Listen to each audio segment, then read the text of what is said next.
मंदिर के बाहर एक बूढ़ी अम्मा एकदम शांत बैठी हुई थी।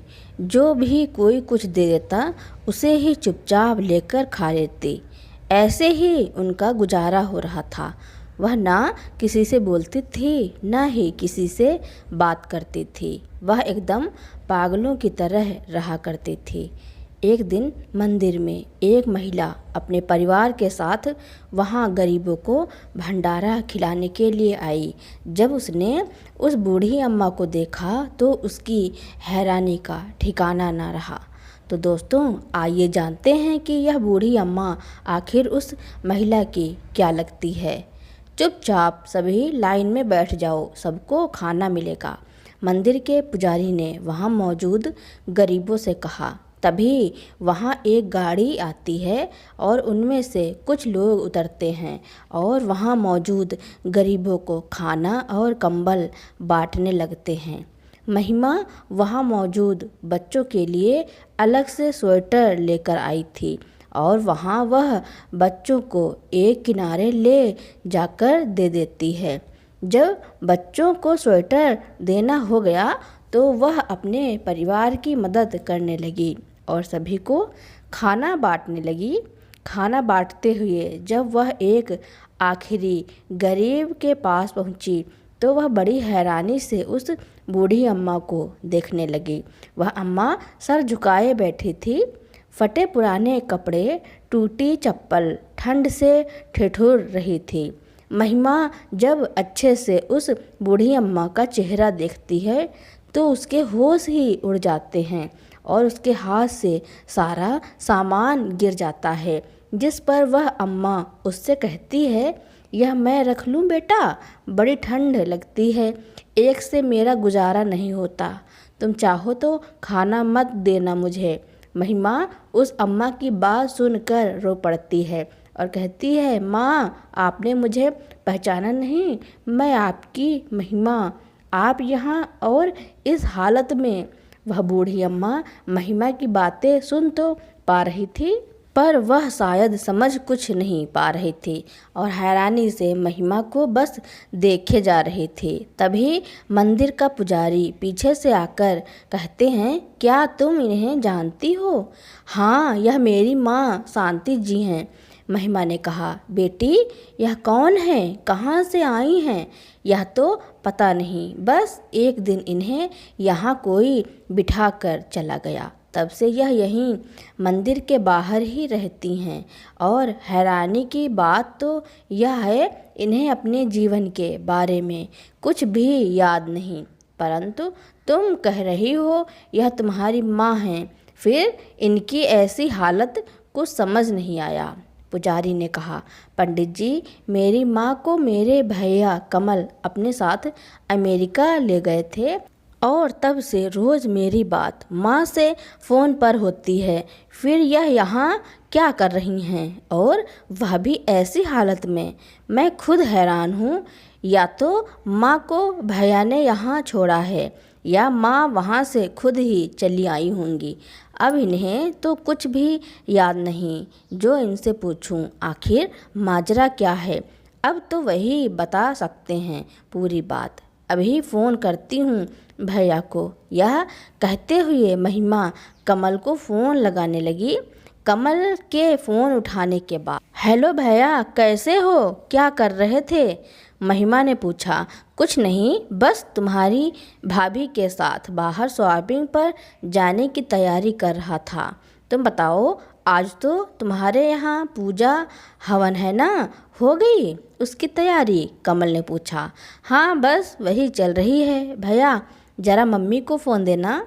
वह क्या है ना, उन्हें पूजा पाठ काफ़ी पसंद है, तो सोचा वीडियो कॉल पर ही उन्हें देख लूँ। महिमा ने कहा। अच्छा रुक, यह कहते हुए कमल मम्मी मम्मी कहते हुए फ़ोन देने लगता है। उधर से बिल्कुल मम्मी की सी आवाज़ आती है। वो कहती है, हाँ महिमा बोल बेटा, आज मेरी तबीयत बिल्कुल ठीक नहीं है, मैं तो दवाई खाकर सो रही हूँ, तो फिर कभी वीडियो कॉल कर लेना। उसके बाद कमल फ़ोन में आकर कहता है, वह क्या है महिमा, मम्मी को यहाँ की ठंड बर्दाश्त नहीं हो रही है, इसलिए थोड़ी सुस्त हो गई हैं, तो फिर कभी बात कर लेना। कमल की इस बात से महिमा हैरान तो हुई और उसने सोचा, जब मम्मी यहाँ मेरे सामने बैठी हैं तो फ़ोन पर वह आवाज़ किसकी है। फिर उसे याद आया कि जब से भैया विदेश गए हैं तब से वह कभी भी वीडियो कॉल नहीं करता, बस बातें करके फ़ोन रख देता है। जब भी उसे वीडियो कॉल करने को कहती थी तो वह कोई न कोई बहाना बना ही देता था। आखिर यह सब हो क्या रहा है, महिमा ने सोचा और फिर वह शांति जी को अपने साथ ले गई। वह अपने पति आकाश से कहती है, पता नहीं आकाश, यह मम्मी को क्या हो गया है, और जब भैया इन्हें अमेरिका ले जाने वाले थे तो यह यहाँ इस हालत में कैसे। यह ना तो मुझे पहचान रही हैं, ऊपर से उधर भैया ने भी तुम्हारी बात मम्मी से करवाई, ऐसा तो नहीं कहीं यह कोई बहरूपिया हो। आकाश ने कहा, यह कैसी बातें कर रहे हो आप, यह मेरी मम्मी ही हैं।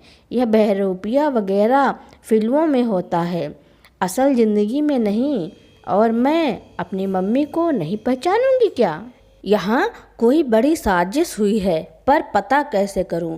भैया इतनी दूर बैठे हैं और फ़ोन पर वह तो सच्चाई बताने से रहे, और यहाँ मम्मी भी सब कुछ भूल गई हैं। आखिर सच्चाई का पता करूं तो कैसे? महिमा ने कहा, महिमा यह सब बाद में करेंगे, अभी सबसे ज़्यादा ज़रूरी है मम्मी का इलाज करवाना। एक बार मम्मी ठीक हो जाएं, बाकी तो सब कुछ अपने आप ही सही हो जाएगा। आकाश ने कहा, ठीक कह रहे हो आप। यह कहकर महिमा शांति जी के पैरों के आगे बैठकर कहती है, मम्मी आपको अपनी महिमा याद नहीं? मम्मी आपकी तो जान बसती थी हमें, फिर आप हमें कैसे भूल सकती हैं? कुछ तो याद कीजिए, कुछ तो बताइए। मम्मी आप ऐसे अनजान नहीं बन सकती। शांति जी से यह सब बातें कहते कहते रो पड़ी। बिटिया कौन हो तुम? मुझे सच में याद नहीं, पर यह जो तुम कह रही हो ना, गरीबों में दान बड़ा अच्छा नेक काम है। तुम्हें पता है उन बच्चों को जब रात में ठंड लगती है तो वह बहुत रोते हैं, आज वह भी चैन से सो पाएंगे। भगवान तुम्हारा भला करे। शांति जी ने अपने कांपते हाथों से उठाकर महिमा को आशीर्वाद देती हुई कहा, मम्मी यह भी आपसे ही सीखा है, जब आप किसी की मदद करने के लायक हो तो ज़रूर करो, क्योंकि भगवान ने जितना हमें दिया है उतना तो शायद किसी का सपना हो। मम्मी भले ही अभी आपको कुछ याद नहीं, पर मुझे सब कुछ याद है, और अब आपकी यह बेटी आपकी भी मदद करेगी, महिमा ने कहा। अगले दिन महिमा शांति जी को डॉक्टर के पास ले जाती है और डॉक्टर उससे कहते हैं, यह किसी गहरे सदमे की वजह से अपनी यादाश्त खो चुकी हैं। ऐसे मरीजों का वापस से यादाश्त आना बड़ा मुश्किल होता है, पर कभी कभी अगर वही मंजर इन्हें दोबारा नज़र आ जाए जिससे इन्हें सदमा लगा है तो यादाश्त वापस आ सकती है, पर अब यह अभी पक्का नहीं कह सकते। मुझे इनके कुछ टेस्ट करने पड़ेंगे, फिर उनकी हालत कहाँ तक बेहतर की जा सकती है उसकी कोशिश करेंगे। महिमा यह सुनकर काफ़ी मायूस हो जाती है और फिर वह शांति जी को घर वापस लेकर आ जाती है। घर आकर वह आकाश से कहती है, आकाश आज से पहले कभी मैंने खुद को इतना लाचार महसूस नहीं किया। समझ रही हूँ मम्मी के साथ ज़रूर कुछ न कुछ बुरा हुआ है, पर कुछ कर भी नहीं पा रही हूँ। क्या करूँ जो मम्मी ठीक हो जाएं और मुझे सब कुछ पता चल जाए। देखो महिमा, डॉक्टर के कहे मुताबिक मम्मी को वापस से वही मंजर याद दिलाने से ही उनकी याददाश्त वापस आएगी। पर जब हमें पता ही नहीं होगा कि मम्मी को सदमा कौन सी बात पर लगा है, हम वह मंजर उन्हें कैसे दिखा सकते हैं। अब तो एक ही रास्ता है, हमें सब कुछ अब बस कमल भैया ही बता सकते हैं, आकाश ने कहा। पर भैया जो इतने दिनों से झूठ बोलते आए हैं, वह मुझे अब क्यों बताएंगे भला? मैं तो बस यह सोचकर हैरान हूँ कि भैया को अमेरिका गए लगभग 1 साल से भी ज़्यादा हो गया और तब से मम्मी इसी हाल में जी रही थी।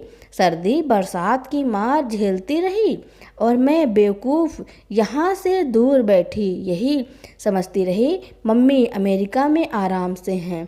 क्यों मेरे दिमाग में एक बार भी यह बात नहीं आई कि मम्मी को भैया कभी वीडियो कॉल पर आने क्यों नहीं देते? आकाश ने कहा, जानता हूँ महिमा, तुम्हारी तकलीफ़ अभी मैं समझ सकता हूँ, पर यह वक्त भावनाओं में बहने का नहीं है, एक कठोर कदम उठाने का है। कमल भैया यूँ सच्चाई तो नहीं बताएंगे, उल्टा अगर उन्हें मम्मी के बारे में पता लग गया तो वह इंडिया कभी वापस नहीं आएंगे। इसलिए हमें सबसे पहले उन्हें यहाँ धोखे से बुलाना होगा और सिर्फ एक ही चीज़ है जो उन्हें यहाँ बुला सकती है, वह है पैसा। तुम भैया को फ़ोन करके कहोगी कि मम्मी की कोई पॉलिसी मैच्योर हुई है पूरे 1 करोड़ की और वह मम्मी को यहाँ आकर साइन करने के बाद ही सीधे उनके अकाउंट में मिलेंगी। उसे कुछ शक ना हो उसके लिए कहना, मम्मी से पूछना जरा कि ऐसी कोई पॉलिसी जिसमें उन्होंने अल्टरनेट पते पर मेरे घर का पता डाला था। जब तुम ऐसा पूछोगी तो वह या तो कोई बहाना बनाएंगे या कहेगा हाँ मम्मी हाँ कह रहे हैं। पैसों की बात सुनते ही वह ज़रूर आएगा, तब हम उसके गिरेबान पकड़ेंगे और जब वह आएगा पहले हम देखेंगे कि मम्मी को साथ न लाने का वह क्या बहाना बनाते हैं। तब तक मम्मी को कहीं छुपा कर रखना होगा, आकाश ने कहा। उसी रात शांति जी जब सो रही थी, वह नींद में ज़ोर ज़ोर से चीखते हुए कहने लगी, मैंने नहीं मारा उसे, मैंने नहीं मारा उसे। बेटा तू यकीन कर, जब यह कह रही थी तो वह वहीं सोई थी। वह इस आवाज़ से उठ बैठी पर उसने शांति जी को जगाया नहीं। उसे लग रहा था कि नींद में ही शायद शांति जी कुछ काम की बात बता देंगी, पर वह इन शब्दों के अलावा कुछ नहीं बोली और शांत होकर वापस से सो गई। अगले दिन महिमा कमल से फ़ोन पर कहती है जैसा उसे आकाश कहता है। फिर महिमा कहती है, भाई जरा मम्मी को फ़ोन देना। जिस पर कमल कहता है, अरे मम्मी अपनी हम उम्र सहेलियों के साथ बाहर जाती हैं, इस समय पूरे दिन घर पर रहकर बोर हो जाती हैं, इसलिए मैं ही कहता हूँ चली जाया करें। अरे मैं उन्हें बता दूँगा और अगर आने की ज़रूरत पड़ेगी तो ज़रूर आऊँगा। एक बात बता, अगर सिर्फ मैं आऊँ तो चलेगा? वह क्या है ना, मम्मी की अब उम्र भी हो गई है तो सफ़र में उन्हें दिक्कत होती है, वह भी इतना लंबा सफ़र। भैया पॉलिसी मम्मी के नाम पर है तो उनके तो साइन चाहिए होंगे ना, पर क्योंकि उन्होंने नॉमिनी में आपको रखा है तो मैं पूछती हूँ वकील से कि सिर्फ आपके साइन से काम होगा या नहीं। यह कहकर महिमा फ़ोन रख देती है। अगले दिन वह वापस से कमल को कॉल करके कहती है, हाँ भैया आपके साइन भी चलेंगे।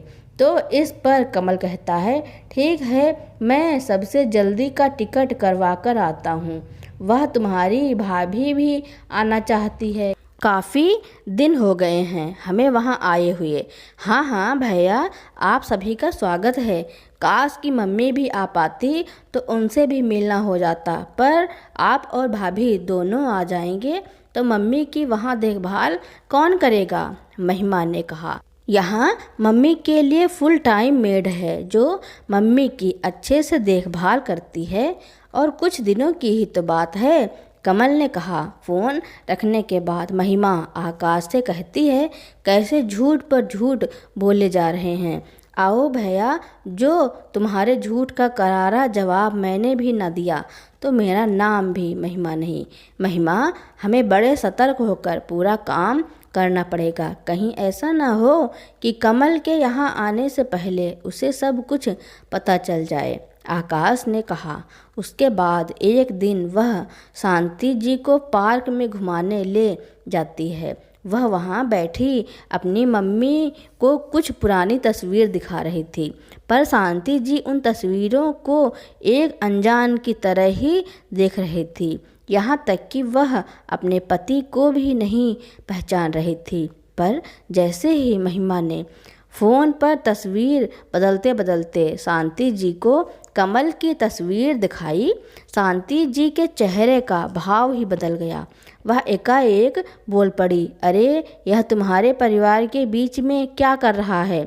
आप जानती हो क्या किया था इन्होंने? महिमा उत्तेजित होकर शांति जी से पूछने लगी। इससे पहले शांति जी कुछ बताती, एक बुजुर्ग महिला वहाँ जाकर महिमा से कहती है, अरे महिमा बिटिया, तुमसे कितने दिनों बाद मिलना हो रहा है। और महिमा, यह अमेरिका से कब आई? अरे आंटी, आप कैसी हैं? महिमा ने पूछा। बेटा, मैं तो ठीक हूँ। जब से इस मोहल्ले से दूर गई हूँ, सबसे लगभग रिश्ता ही टूट गया। उम्र हो गई है, ज़्यादा घर से निकलना नहीं हो पाता। शांति जी से तो तब मिली थी जब यह अमेरिका जाने वाली थी। उसके बाद यह कब आई? और तुम शांति आने के बाद एक फ़ोन तो कर सकती थी ना मुझे? हम पड़ोसी कम सहेली ज़्यादा थी। थोड़ी दूर क्या चली गई, सारे रिश्ते ही तोड़ दिए।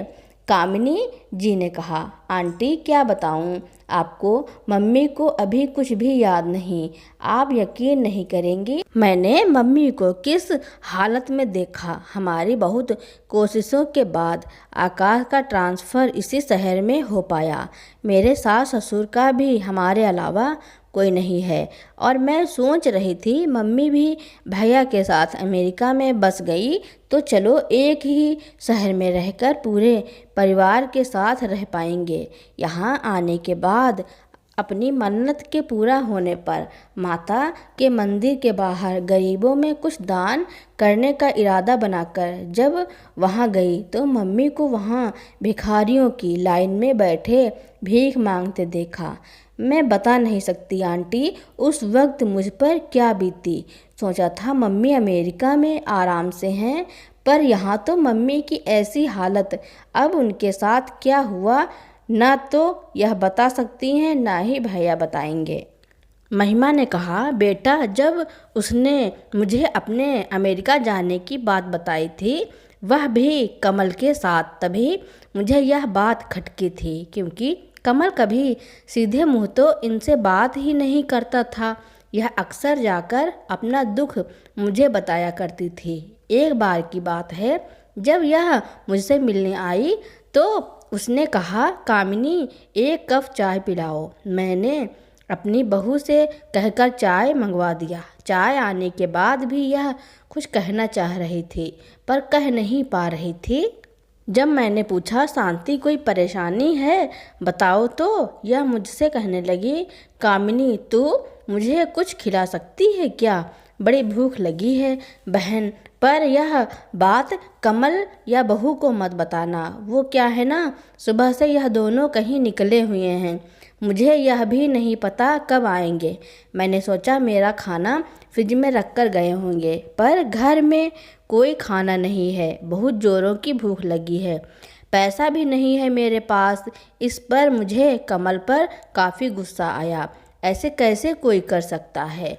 पर इसने मुझे कहा, बहन कुछ खिला दे, शुगर की मरीज हूँ, ज़्यादा देर तक भूखी नहीं रह पाती।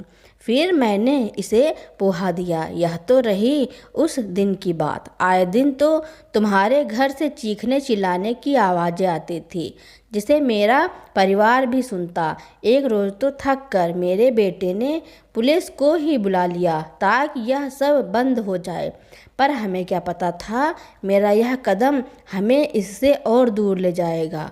पुलिस तो चले गए पर शांति बिल्कुल बदल गई। वह मुझसे अब बात नहीं करती और ना ही मेरे घर आती। फिर एक दिन यह अचानक आकर कहती हैं, मैं अपने बेटे के साथ अमेरिका जा रही हूँ। अरे मैंने ही गलत समझ लिया था अपने बेटे को। चल बहन चलती हूँ, फिर पता नहीं कब मिलना हो पाए तुमसे। तो हमें लगा चलो ठीक है, जो इसका सब कुछ सही हो गया। और इन लोगों को मैंने अपनी आँखों से घर को ताला लगाकर निकलते हुए देखा। फिर कुछ दिनों बाद हम भी अपने नए घर में शिफ्ट हो गए। फिर सीधा आज मिल रही हूँ। कामिनी जी ने कहा इतना सब कुछ चल रहा था पर मम्मी ने मुझे कभी कुछ बताया नहीं। अब तो मुझे पक्का यकीन हो गया है इन सब में भैया की कोई बड़ी प्लानिंग ही होगी। महिमा ने कहा, हाँ बेटा, इससे मैंने कई बार कहा था तुझे सब कुछ बता दे, पर यह कहती अभी मेरी और ज़िंदगी बची ही कितनी है, क्यों खामखा अपनी बच्ची को भी परेशान करूं। बेटा तो पहले से ही मुझसे परेशान है। कामिनी जी ने कहा, आंटी काश की मम्मी की इस हालत की वजह मैं जान पाती, फिर बताती भैया को। महिमा ने कहा, बेटा अगर इन सब में मेरी कोई मदद चाहिए तो बेझिझक बताना। कितनी हंसमुख हुआ करती थी मेरी सहेली बेचारी, पर ऐसी क्या बीती जो इसकी ऐसी हालत हो गई। कामिनी जी ने कहा और वहाँ से चली गई।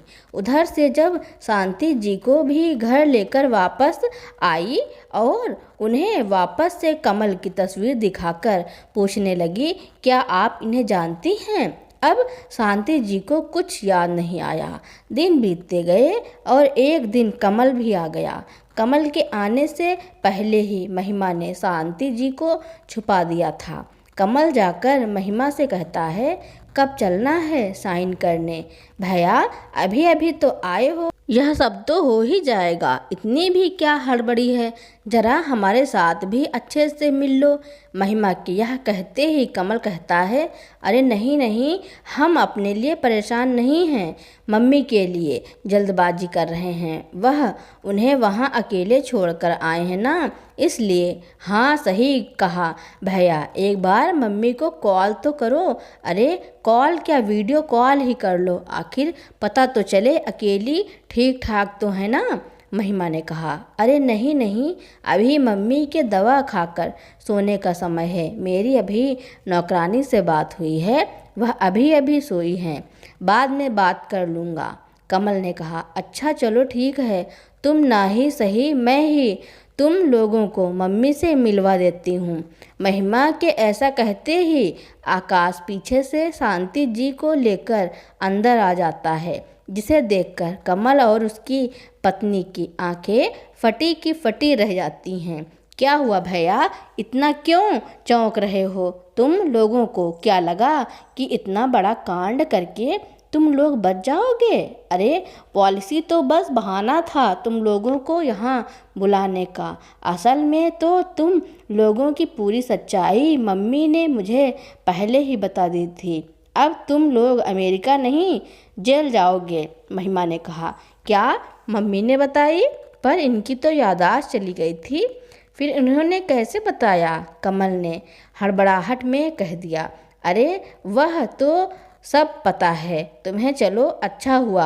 अब मम्मी के साथ क्या हुआ और उनकी ऐसी हालत कैसे हुई, अब तुम मुझे बताओगे, वरना कुछ ऐसे सबूत हैं मेरे पास जिससे तुम्हारा वापस अमेरिका लौटना सपना बन जाएगा। और अगर अपना पूरा सच बता दोगे तो शायद मुझे तुम पर तरस आ जाए और मैं तुम्हें माफ़ कर दूं। महिमा ने कहा, वह क्या है ना महिमा, मम्मी की बढ़ती उम्र हम पर बोझ बन गई थी। हम उनसे पीछा छुड़ाना चाहते थे, इसलिए हम उस घर को बेचकर हमेशा के लिए अमेरिका जाना चाहते थे। पर पता नहीं मम्मी को यह बात कैसे पता चल गई और वह इस घर को बेचना ही नहीं चाहती थी। वह तो सोच रही थी अमेरिका वह हमारे साथ रहने जाएंगी। तो हमने सीधी उंगली से घी ना निकलते देख उंगली टेढ़ी करने की सोची। सीमा ने एक आइडिया बनाया जिसमें सीमा चाकू लेकर मम्मी के सामने आकर कहती है, मम्मी जी, जो आपने कागजात पर साइन नहीं किए तो मैं अपने हाथ की नस काट कर अपनी जान दे दूंगी। मैं भी नाटक कर उसे ऐसा करने से रोकने लगा। मम्मी को लगा कि सीमा सच में ऐसा करेगी तो वह बुरी तरह घबरा कर उन कागजात पर साइन कर देती है। जिसके बाद भी सीमा चाकू को ऐसे अपने हाथों पर चलाती है जिससे पहले से फिट किया हुआ नकली खून का पैकेट फट जाता है और वह गिर कर मर जाने का नाटक करने लगती है।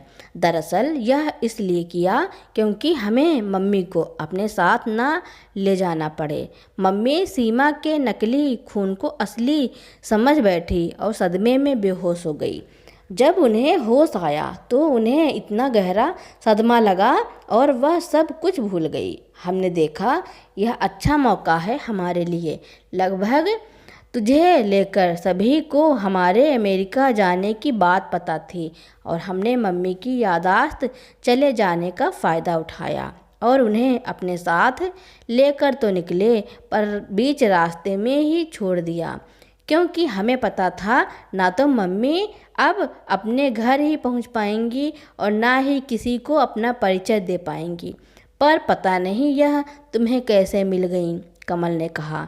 अभी भी एक बात छुपा रहा है नालायक, बताना किस तरह तुम लोगों ने मुझे जहर देकर मारने की कोशिश भी की थी। वह तो भला हो उस बिल्ली का जिसने मेरा खाना खा लिया और मेरी जगह वह मर गई। वहाँ खड़ी खड़ी शांति जी भी अचानक से बोल पड़ी, आपको सब याद आ गया मम्मी? महिमा ने कहा, हाँ बेटा, जब यह हमारी कहानी बता रहा था तभी मुझे सब कुछ याद आ गया, पर मैं देख रही थी कि आखिर मेरी मरी हुई बहू जिंदा कैसे हो गई। शांति जी ने कहा, भैया इतना कुछ करते रहे, जरा सी भी शर्म नहीं आई तुम्हें? अरे यह हमारी मम्मी हैं, लगभग 1 साल से भी ज़्यादा यह सड़क पर जी रही हैं और आगे भी एक दिन ऐसे ही चली भी जाती, तब भी तुम हमें यही कहते कि मम्मी का अंतिम संस्कार कर दिया। इतने दिनों से जो तुम मम्मी की आवाज़ सुना रहे थे वह कैसे कर रहे थे? महिमा ने कहा, वह तो एक आवाज़ को रिकॉर्ड कर एक टेप के जरिए करता था ताकि किसी को कोई शक ना हो, कमल ने कहा। उसके बाद महिमा कहती है, सॉरी भैया, अब आप दोनों कभी अमेरिका नहीं जाएंगे क्योंकि पुलिस आ रही है और वह आप लोगों को असली जगह ले जाएगी और सबूत के लिए सारी बातें रिकॉर्ड भी हो गई हैं। नहीं महिमा, मुझे माफ़ कर दे। मम्मी आप तो कुछ कहिए ना, बड़ी मुश्किल से अमेरिका में सेटल हो पाया, सब बर्बाद हो जाएगा, कमल ने कहा। इस पर शांति जी ने कमल को एक चांटा लगाकर कहा, अब क्यों माफ़ी मांग रहा है? जा कोई और योजना बना मुझे बीमार बताने की। बेटा, भगवान की लाठी में आवाज़ नहीं होती। फिर पुलिस आकर कमल और सीमा को ले जाती है। उसके बाद महिमा शांति जी के सीने से लग कर कहती है, मम्मी आज मैं बहुत खुश हूँ कि आप ठीक हो गईं। आपसे कोई और भी मिलने आया है, वह देखिए। तभी कामिनी जी आती हैं और कहती हैं, क्यों भुलक्कड़, मुझे याद है? शांति जी हंसती हुई बोली, हाँ तुझे कैसे भूल सकती हूँ बहन, पर एक बात बता, तू तो बड़ी खुश थी अमेरिका जाने के लिए। कहीं से भी ऐसा नहीं लग रहा था कि कमल तुझ पर जोर डाल रहा है। कामिनी जी ने कहा, हाँ, क्योंकि कुछ दिनों से दोनों बड़ी चिकनी चुपड़ी बातें कर रहे थे। मुझे तो पता भी न चला कि यह इस घर को बेचकर हमेशा के लिए मुझे जहर देकर जान से मारने का इरादा बना रहे हैं। तभी मैंने विरोध किया, पर देखो क्या से क्या हो गया। शांति जी ने कहा, वह तो शुक्र मनाओ तेरी बेटी और दामाद का, वरना कामिनी जी ऐसा कह ही रही होती हैं। महिमा कहती हैं, बस कीजिए आप लोग, अब तो खुशी मनाने के दिन आ गए हैं, तो भूल जाइए पुरानी बातों को। और फिर सभी लोग हंसने लगे। अब शांति जी को महिमा ही अपने घर में प्रेम पूर्वक रखने लगी। कमल और सीमा ने कई बार शांति जी से मिलने की कोशिश की, मगर महिमा ने अपने घर के नौकरों को साफ हिदायत दे दी थी कि उन्हें किसी भी कीमत पर घर के अंदर ना आने दिया जाए। महिमा अपनी माँ का पूरा ध्यान रखती थी।